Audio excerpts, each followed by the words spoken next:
నమస్తే welcome to 9+ news నిబంధనలు పాటించని స్కూల్ బస్సులను సీజ్ చేస్తామని తెలంగాణ రాష్ట్ర రవాణా సంయుక్త శాఖ కమిషనర్ ఎం చంద్రశేఖర్ గౌడ్ హెచ్చరించారు. తనిఖీల వల్ల విద్యార్థులకు ఇబ్బందులు కలుగుతున్నాయనేది వాస్తవం కాదన్నారు. తమకు విద్యార్థుల భద్రత ముఖ్యమన్నారు.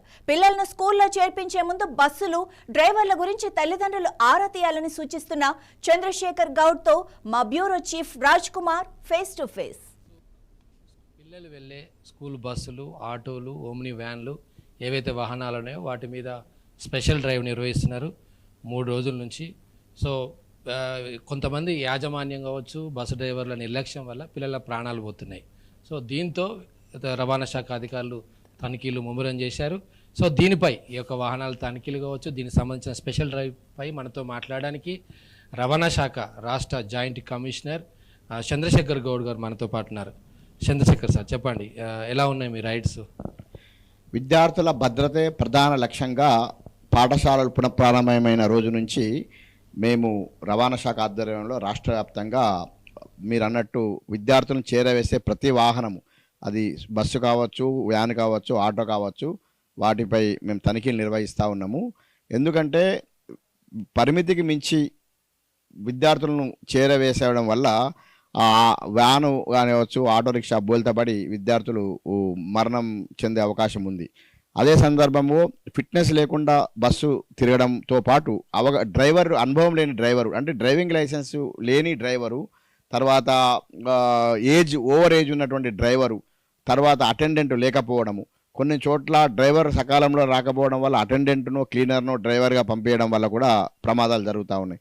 కాబట్టి మేము విస్తృత తనిఖీలు చేపట్టడం వల్ల విద్యాసంస్థల యాజమాన్యాల్లో ఒక రకమైనటువంటి జాగ్రత్తలు తీసుకునే అవకాశం ఉంటుంది.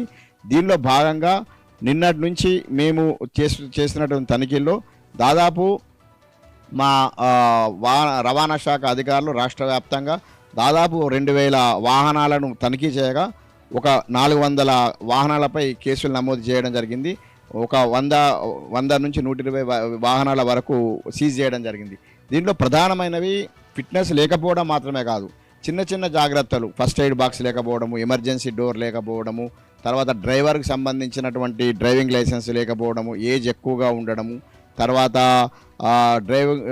దీనికి సంబంధించిన గ్రిల్లు కానీ కిటికీసు సరిగా లేకపోవడము, వీటన్నిటి వివిధ కారణాల వల్ల మనము చాలా కేసులు కూడా నమోదు చేయడం జరిగింది.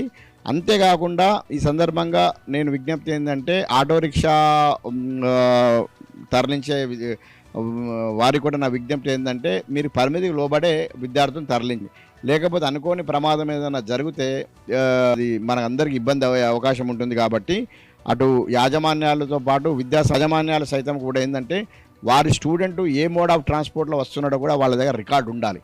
ఫీజులపై పెట్టే శ్రద్ధలో కొంత పర్సెంట్ అయినా విద్యార్థి యొక్క సురక్షిత రవాణాపై కూడా పెట్టాల్సిన అవసరం ఎంతైనా ఉంది. ఇక్కడ చాలామంది పేరెంట్స్ అప్రిషియేట్ చేస్తున్నారు. అక్కడక్కడ కొంతమంది ఆరోపణలు చేస్తారు, అబద్ధము. విద్యార్థుల ప్రాణాలు, వారి ఆరోగ్యం, వారి యొక్క అకాడమిక్ కెరియరే మాకు ముఖ్యము.